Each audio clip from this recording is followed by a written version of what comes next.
President Obama and his stunning decision to put what appeared to be an imminent attack against Syria on hold. Now the president looking to Congress to approve military action after Britain, a key U.S. ally, backed out. Now this delays any action against the Assad regime for using chemical weapons for more than a week. That's because Congress is out of session until September 9th. Our George Stephanopoulos is here with his analysis, but we do begin with ABC News Chief White House correspondent Jonathan Karl from the White House. Quite a surprising turn of events, John. Oh, absolutely, Bianna. And although the president has told the world he believes the United States should launch a military attack against Syria, he also made it clear he is not ready to act alone.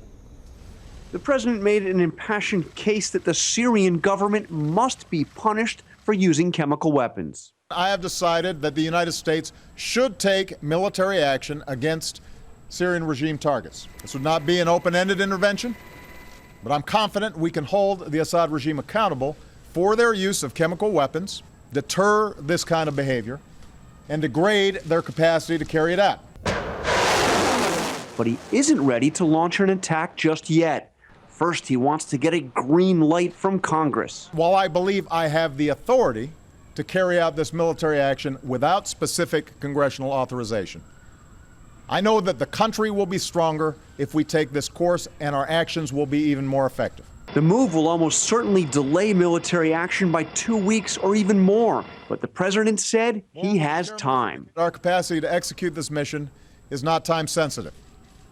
It will be effective tomorrow, or next week, or 1 month from now. And I'm prepared to give that order. It was the president who more than a year ago warned Syria. A red line for us is we start seeing a whole bunch of chemical weapons moving around or being utilized. Now that they've done it, he says America must act. We do what we say, and we lead with the belief that right makes might, not the other way around.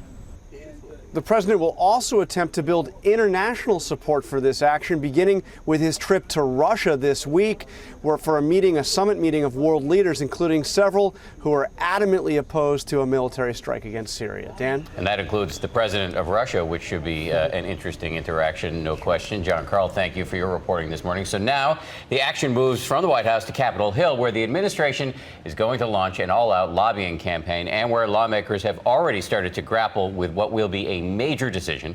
ABC News senior Washington correspondent Jeff Zeleny is at the Capitol. Jeff, good morning. Walk us through the order of operations here. When does the debate start? Good morning, Dan. The debate is not going to start officially until next week. Congress is still on its week-long recess, finishing up this summer break. So the votes will start next week, but the real work is starting right now. There's a classified briefing on the Hill this afternoon. The Senate Foreign Relations Committee begins taking some of those witness testimony on Tuesday. So this is the critical week that the White House has to explain its position, make its case to Congress. Right now, I'm told by senior officials on both sides of the Capitol, the votes are not there yet, so the White House has work to do over this next week. What's your sense about whether this thing will ultimately pass, though? I mean, everybody was surprised, the whole world was, when the British Parliament voted against this. What are the odds here in the U.S. Congress? The odds of the U.S. Congress are right now, if this vote was taken today, I'm told by lawmakers on both sides, it would not pass. But as always, when these things get closer to the end, things can change. But if it were to pass, it will have to be unusual alliances of Democrats and Republicans. Some libertarians and liberals are very opposed to this action right now, so it's threading a very difficult needle for this White House, Dan. A huge gamble for this White House. Jeff Zeleny on the Capitol this morning. Thank you. For more on all of this, let's bring in George Stephanopoulos, who, as you know, is the host of This Week. George, good morning. Let me put up a question as I ask you. Let me put up a picture as I ask you the first question here. This is a picture of the Situation Room for Friday night. It's the president and his national security team. Look at the faces. Everybody so grim as they go ahead and make this decision. So as we look at this, let me ask you, if the votes go against them in Congress, are they likely to act against Syria anyway? Well, remember, if the votes go against the president, he would be the first president in modern times to lose a vote on military force. That was exactly the question that President Obama ignored when he left the Rose Garden yesterday. That was the question being shouted out. I'm going to ask Secretary of State Kerry this morning. I don't see how they have a choice.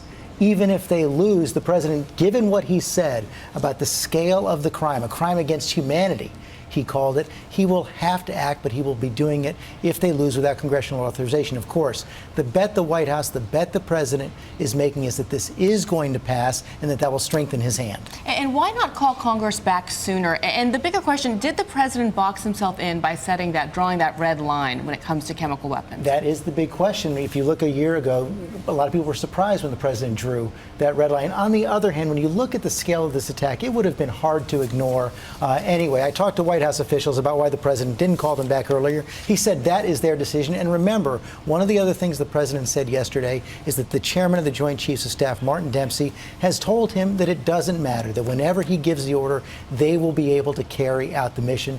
So a couple of weeks doesn't matter. Interesting to see if that holds. George Stephanopoulos, thank you. And George is going to have a huge show this morning. He'll be all over this story coming up on This Week.